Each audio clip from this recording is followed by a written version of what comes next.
ഇന്നത്തെ കേക്കിൻ്റെ കഥ കേൾക്കണ്ടേ? എൻ്റെ ഫ്രണ്ടിൻ്റെ മോന് വേണ്ടി അവൾ തന്നൊരു ഓർഡറായിരുന്നു ഈ കേക്ക്.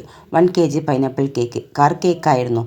സത്യത്തിൽ ഈ കേക്ക് അവൾ തന്നപ്പോൾ എനിക്ക് കുറച്ച് ടെൻഷൻ ഉണ്ടായിരുന്നു. കാരണം ഞാൻ മുമ്പ് ഈ രീതിയിൽ കാർ ചെയ്തിട്ടുണ്ട്. പക്ഷേ ഈ കേക്കിൻ്റെ പേരിൽ കുറച്ച് ടെൻഷൻ വന്ന് വേറൊന്നും കൊണ്ടല്ല. ബർത്ത്ഡേ ബോയ് നല്ലൊരു കാർ ഭ്രാന്തനാണ്. അവൾ എന്നോട് മുൻപേ അത് പറഞ്ഞിരുന്നു. അതുകൊണ്ടാണ് ചെറിയ ടെൻഷൻ വന്നത്. പിന്നെ റെഡ് കളർ വേണം എന്നും പറഞ്ഞു. എൻ്റെ കയ്യിൽ റെഡ് കളർ തീർന്നു പോയിട്ടുണ്ടായിരുന്നു. അതുകൊണ്ട് ബ്ലൂ കളർ ചെയ്തു തരാമെന്നും ഞാൻ അവളോട് പറഞ്ഞു. ഞാൻ ആദ്യമായാണ് ഒരു കാർ ഫുൾ ഫിനിഷ് ചെയ്യുന്നതിന് മുമ്പേ ഒരാൾക്ക് കേക്കിൻ്റെ വീഡിയോ അയച്ചു കൊടുക്കുന്നത്. ഓക്കെ ആണെന്ന് ചോദിച്ചിരുന്നു. അത്രയും മുന്നേ ആ കാർ ഇഷ്ടമാണെന്ന് അവൾ പറഞ്ഞിരുന്നു. അപ്പോൾ ഞാൻ ഇതിലൊരു മിസ്റ്റേക്കും വരുത്താൻ പാടില്ല. പിറ്റേ ദിവസം രാവിലെ വിളിച്ചു പറഞ്ഞു ആ കാറിനൊരു കണ്ണും സ്മൈലിയും വേണമെന്ന്. ഓക്കെ, അതും ഞാൻ വെച്ച് കൊടുത്തു. എന്തായാലും മോൻ കാർ ഇഷ്ടമായി. കേക്ക് കട്ട് ചെയ്യുമ്പോൾ എൻ്റെ കാർ കട്ട് ചെയ്യേണ്ട എന്ന് പറഞ്ഞ് കരയുന്ന വീഡിയോ അവൾ എനിക്ക് അയച്ചു തന്നു. അവൻ ഹാപ്പി ആയിരുന്നു. അതിലുള്ള ഞാനും ഹാപ്പി ആയിരുന്നു. താങ്ക്